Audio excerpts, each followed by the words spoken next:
ভারতে হিজড়ার ছদ্মবেশে দীর্ঘ ২৮ বছর আত্মগোপনে থাকা এক বাংলাদেশি নাগরিককে গ্রেপ্তার করেছে মধ্যপ্রদেশ পুলিশ। অভিযুক্তের নাম আব্দুল কালাম।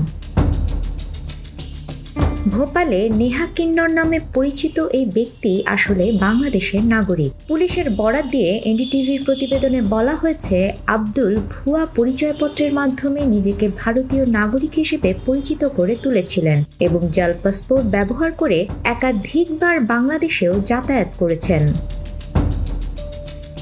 পুলিশ জানায়, মাত্র ১০ বছর বয়সে আব্দুল ভারতে প্রবেশ করেন। প্রথমে মুম্বাইতে প্রায় ২০ বছর অবস্থান করার পর তিনি ভোপালে চলে আসেন। গত ৮ বছর ধরে তিনি নারীর ছদ্মবেশে নেহা নামে স্থানীয়দের মাঝে বাস করছিলেন, যাতে কেউ সন্দেহ না করে। বান্ডেল থাকলে প্রতি সেনমানিতে টাকা বাঁচবে। বিকাশ সেনমানি বান্ডেল কিনে জিতুন প্রতি লেনদেনে। আব্দুল ভোপালের বুথওয়াড়া এলাকায় ভাড়া বাসায় বসবাস করতেন এবং নিজেকে একজন হিজড়া হিসেবে পরিচয় দিতেন। তার কাছ থেকে ভোটার আইডি, পাসপোর্ট সহ একাধিক জাল নথি উদ্ধার করেছে পুলিশ। তদন্তে জানা গেছে, তিনি এইসব নথি ব্যবহার করে নির্বিঘ্নে একাধিকবার আন্তর্জাতিক ভ্রমণ করেছেন।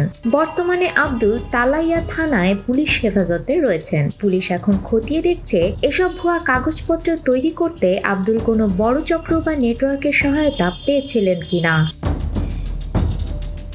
সাইবার ক্রাইম ইউনিট তার mobile phone, call record, message ও ডিজিটাল ডেটা বিশ্লেষণ করে দেখছে। ভোপাল পুলিশের সিনিয়র পুলিশ কর্মকর্তা শালিনী দীক্ষিত বলেন, গোপন সূত্রে তথ্য পাওয়ার পর তার পরিচয় যাচাই করে আমরা তাকে গ্রেপ্তার করি। বিষয়টি অত্যন্ত সংবেদনশীল, তাই অভিযান চলাকালীন সম্পূর্ণ গোপনীয়তা বজায় রাখা হয়েছে। নিউজ ডেস্ক, আমাদের সময়।